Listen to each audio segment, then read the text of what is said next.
ప్రేక్షకులందరికీ కూడా ముందు మరి విశ్వావసు ఉగాది నామ సంవత్సర శుభాకాంక్షలు. అయితే ఈ విశ్వావసు ఉగాది దేశ కాలమాన పరిస్థితులు ఎలా ఉండబోతున్నాయి, తర్వాత ఈ ఏడాది ముఖ్యమైన విశేషాలు ఏంటి, తర్వాత మరి ఏ ఏ నదులకి పుష్కరాలు రాబోతున్నాయి, ఎప్పుడు రాబోతున్నాయి, అలాగే గ్రహణాలు ఏమైనా ఉన్నాయా, ఇలాంటి సాధారణ విశేషాలని ముందుగా తెలుసుకుందాం. అయితే ఈ విశ్వావసు నామ సంవత్సరంలో మనకి ప్రారంభమే 6 గ్రహాల కూటమి ఒక విశిష్టతతో రానుంది. ఇది తదనంతరం మళ్ళీ ఇంచుమించుగా ఏప్రిల్ మధ్య వరకు కూడా పంచగ్రహ కూటమితో అలరారనుంది. ఇక ఇంతే కాకుండా ఈ సంవత్సరం అంతా కూడా అనేక రకాలైన విధానాల్లో అంటే కాంబినేషన్స్ అంటాం. అలాంటి కాంబినేషన్స్లో ఈసారి మనకి ఈ సంవత్సరం అంతా నిండి ఉంది. ఇలా 6 గ్రహాల కూటమి కొన్నాళ్ళు, చతుర్గ్రహ కూటమి కొన్నాళ్ళు, పంచగ్రహ కూటమి కొన్నాళ్ళు, త్రిగ్రహ కూటమి కొన్నాళ్ళు, ఇలా వీటితో పాటుగా ఇంచుమించుగా జూన్ నెలలో మనకి సంపూర్ణ కాలసర్ప దోషంతో పాటుగా ఇంచుమించు గ్రహాలన్నీ కూడా మనకి ఈ సింహము తర్వాత కుంభానికి మధ్య మొత్తం అన్ని గ్రహాలు మాలికా యోగం అంటాం. అన్ని గ్రహాలు కూడా ఇంచుమించుగా మనకి ఇటు సింహం నుంచి కుంభం మధ్య నెలకొని ఉండటం అనేది కూడా జరుగుతుంది. తర్వాత మరి ఈ యొక్క విశ్వావసు నామ సంవత్సరంలో వచ్చే 2 గ్రహణాలు కూడా ఎలాగైతే ఇప్పుడు ఈ సింహానికి కుంభానికి మధ్య మనకి ఈ రకమైన గ్రహమాలిక యోగం అనేది లేదా కాలసర్ప దోషం అనేది పట్టి ఉంటే, మళ్ళీ ఇదే గ్రహాలకే ఈ యొక్క చంద్రగ్రహణం అనేది, అంటే ఈసారి కూడా ఈ ఏడాది మనకి సూర్యగ్రహణాలు ఏవి కూడా కనిపించవు. 2 కూడా సంపూర్ణ చంద్రగ్రహణాలుగానే చెప్పవలసి ఉంటుంది. అయితే సెప్టెంబరు 7 రాత్రి వచ్చేది ఏదైతే ఉందో, అంటే అది ఇంచుమించుగా అర్ధరాత్రి వరకు కొనసాగుతుంది కాబట్టి తెల్లవారితే 8 అనుకోవాలి. ఈ సెప్టెంబర్లో వచ్చేసి పూర్వభద్ర నక్షత్రం కుంభరాశిలో ఈ గ్రహణం పట్టడం అనేది ఉంటే, మరి వచ్చే సంవత్సరం 2026 ఫిబ్రవరి 2వ తారీఖు, అంటే 2వ నెల ఫిబ్రవరి 26వ తారీఖు, ఫిబ్రవరి 26వ తారీఖు వచ్చే చంద్రగ్రహణం అనేది మీకు సింహరాశిలో పట్టనుంది. అంటే అన్నీ కూడా ఈసారి కొద్దిగా సింహ కుంభరాశుల మీద ప్రభావం ఎక్కువ ఉండేలాగా కూడా కనిపిస్తుంది. పైగా ఏదైతే మరి కుంభరాశికి ఇప్పటికే ఏళ్ళనాటి శనిలో ఉండటం అనేది ఒకటైతే, మరి ఈ సింహరాశి వాళ్ళకి ఇప్పుడు కొత్తగా మార్చి 29 నుంచి అష్టమ శని అనేది కూడా ప్రారంభమైంది. కనుక ఈ సింహ కుంభరాశుల వాళ్ళు ఆరోగ్య విషయంలోనూ ఆర్థిక విషయాల్లో కూడా ఎక్కువ జాగ్రత్త తీసుకోవాల్సి ఉంటుంది. ఇక మిథునంలోకి ఎప్పుడైతే మరి మే 15వ తారీఖు, అంటే ఇంచుమించు మే 14వ తారీఖు అర్ధరాత్రి మిథునంలోకి గురుడు ప్రవేశిస్తాడు. అప్పటి నుంచి మనకి అంటే మర్నాడు రోజు 15వ తారీఖు నుంచి 26వ తారీఖు కూడా 26వ తారీఖు వరకు 12 రోజుల పాటు మనకి సరస్వతి నది పుష్కరాలు రాబోతున్నాయి. ఇక ఈ నెలలో కొంత జ్యేష్ఠ మాసంలోను, తర్వాత మార్గశిరము, తర్వాత వచ్చే మరి మాఘమాసంలో కూడా కొంతవరకు మరి ఈ యొక్క మౌఢ్యములు కూడా రానున్నాయి. ఇవి ఈ రకంగా మనకి ముఖ్యంగా ఇప్పుడు వచ్చే ఈ ఉగాది యొక్క విశిష్టతలు. అయితే ఇక దేశ కాలమాన పరిస్థితులుగా చూసినట్టయితే కనుక ఈ ఏడాది బంగారము ఎంత పెరిగినప్పటికీ కూడా, అంటే చాలామంది విశ్లేషణ ప్రకారము 1,00,000 అధిగమిస్తుంది లేదా కనీసం 1,00,000 దాకా వస్తుందనేది ఎంతవరకు నిజమో, అలాగే ఇంచుమించుగా వచ్చే సంవత్సరం ఫిబ్రవరి మార్చికి మళ్ళీ 80-85 మధ్య స్థిరంగా ఉండిపోయే అవకాశాలు కూడా అలానే కనిపిస్తున్నాయి. తర్వాత వివిధ గ్రహాల యొక్క కూటమి వల్ల మరి రకరకాలైన రోగాలు కూడా మనుషులకి వెన్నంటడం అనేది అయితే ఉంటుంది. అయితే ప్రమాదాల స్థాయి మాత్రం తక్కువగా ఉంటుందని చెప్పచ్చు. రకరకాల వేరియంట్స్ ఉండొచ్చు కానీ అవి ఏవి కూడా మనకి మృత్యువుకి తీసుకెళ్ళవు. ఇక ప్రతి ఒక్కళ్ళు కూడా ఈ కలుషిత ఆహారం, తర్వాత వాళ్ళకి ఏదైనా సరే అకాల నిద్ర, అకాల భోజనం వల్ల తరచూ ఈ జీర్ణ వ్యవస్థకు సంబంధించిన విషయాల్లో ఎక్కువగా ఇబ్బందులు పడే అవకాశాలు ఎక్కువగా కనిపిస్తున్నాయి. ఇక ఆగస్టు నుంచి అక్టోబర్ మధ్య ఈసారి కొంతవరకు అధిక వర్షాలు, తర్వాత లేదా ఈ వరదలు ఇలాంటివి ఏమైనా సరే కొంత ప్రకృతి విలయ తాండవంగా చెప్పవలసి ఉంటుంది.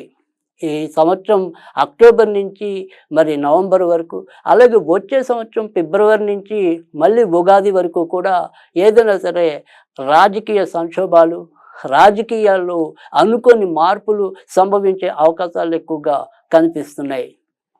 ఇక ఏవైతే ధాన్యపు ధరలు ఉంటాయో ఈసారి మరి ధాన్యాధిపతిగా కుజుడు కనుక ఏవేమైనా సరే ఈ ధరలు అనేది హెచ్చుతగ్గులు ఎక్కువగా ఉంటాయి. ఒక ఒడిదుడుకులు అంటే నిత్యం ఒకేలాగా ఉండకపోవటం, ఒకే రకంగా ఉన్నట్టుండి పెరగటం, ఉన్నట్టుండి తగ్గటం, ఈ రకంగా కొంత ఇబ్బంది ఎదుర్కోవటం అనేది కూడా జరుగుతుంది. ఇక ఈసారి మరి నవవిధ నాయకుల్లో రవి మనకి రాజుగా చెప్పాలి. అంతేకాకుండా ఆయన ఆర్ఘ్యాధిపతిగా కూడా మరి రవే ఉన్నాడు. తర్వాత మరి సస్యాధిపతిగాను, నీరసాధిపతిగా బుధుడు ఉండటం అనేది జరిగింది. ధాన్యాధిపతిగా మరి కుజుడు అని చెప్పాం, రసాధిపతిగా శుక్రుడు అని చెప్పాం. తర్వాత మరి సేనాధిపతి శని అయితే గనక మరి మంత్రిగా చంద్రుడు ఉన్నాడు. ఎప్పుడైతే మరి ఈ మంత్రి చంద్రుడు అవుతున్నాడో ఈ ఆలోచనలు అవి అంత నిలకడగా ఇటు జనాలకు ఉండొచ్చు, పాలకులకు ఉండొచ్చు, ఎవరికైనా సరే అంత నిలకడైన ఆలోచన అనేది లేకపోవటం, ఎప్పుడు ఏ నిర్ణయాలు తీసుకుంటారో తెలియని చందాన్ని ప్రవర్తించడం అనేది కూడా ఎక్కువ అవుతుంది. అయితే ఇక్కడ రాజు మరి తర్వాత ఇటు మంత్రి ఇద్దరు కూడా మిత్రులు అవటం, మరి గ్రహాల్లో వాళ్ళని రాజు రాణిగా భావిస్తూ ఉండటం వల్ల చివరికి ఎలాంటి ఉపద్రవాలు ఉన్నప్పటికీ కూడా వాటి నుంచి మళ్ళీ బయటికి రావటం అనేది అయితే ఉంటుంది. ఇక ఈ సంవత్సరం మరి వివిధ నక్షత్రాలకి కందాయ ఫలాల గురించి ఏంటో తెలుసుకుందాం. అంటే ఈ కందాయ ఫలాలు అనేవి ఏంటంటే అవి నక్షత్రాలు బట్టి ఉంటాయి. ఏదైనా సరే బేసి సంఖ్య అనేది శుభ ఫలితాలు ఇవ్వడానికి, తర్వాత సరి సంఖ్య అనేది మిశ్రమ ఫలితాలు ఇవ్వడానికి, తర్వాత మరి ఏదైతే 0 అనేది శూన్యం అనేది ఉంటుందో అది కొంతవరకు వ్యతిరేక ఫలితాలు లేదా అనారోగ్యాన్ని ఇవ్వడానికి ఉంటుంది. మరి ఈ ఏడాది ఏదైతే అశ్విని నక్షత్రం ఉందో వారికి 3 అంటే మొదట 3, తర్వాత 0, తర్వాత 4 వీటిని మనం ఎలా భావించాలి అంటే కనుక ఇవి 4 నెలలకి ఒక ఫలితంగా తీసుకోవాలి.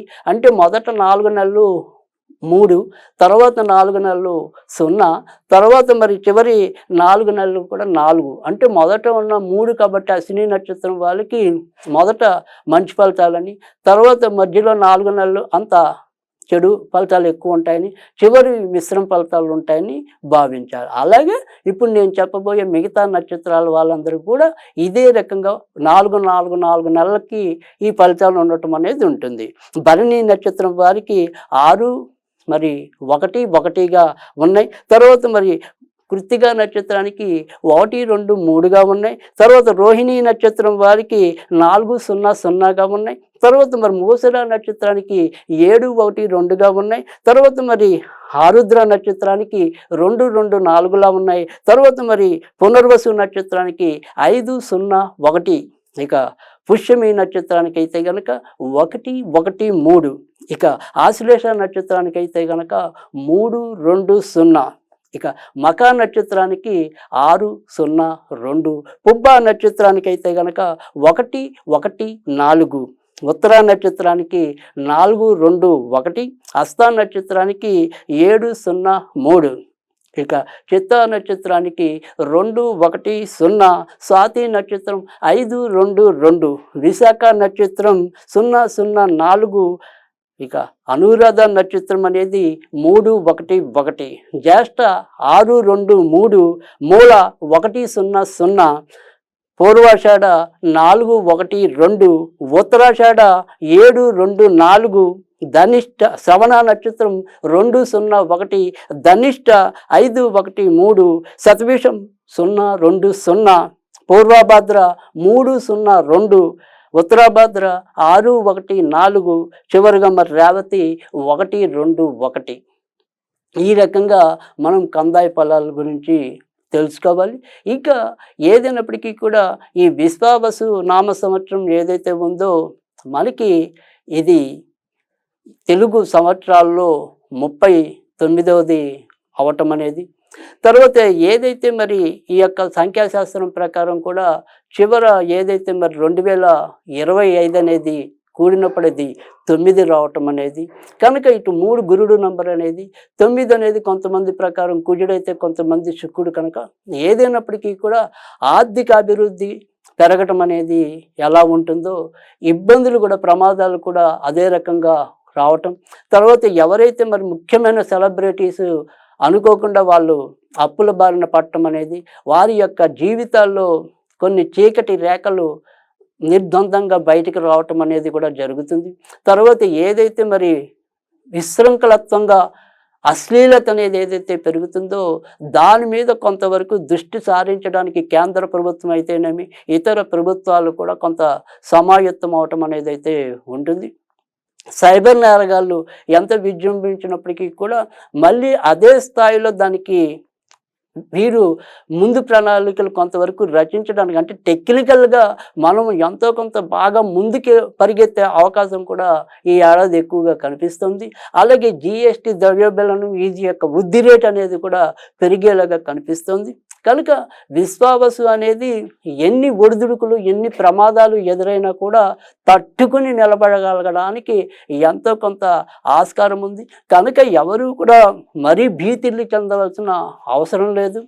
అలాగే ఏదైనా సరే మనము ఇబ్బంది పడతామోనేమో అని ముందుగానే పిరికిగా కుంచుకుపోవాల్సిన అవసరం కూడా. మరి విశ్వావసు నామ సంవత్సరం వివిధ రాసుల వారికి ఏ రకమైన ఫలితాలని ఇవ్వబోతోంది?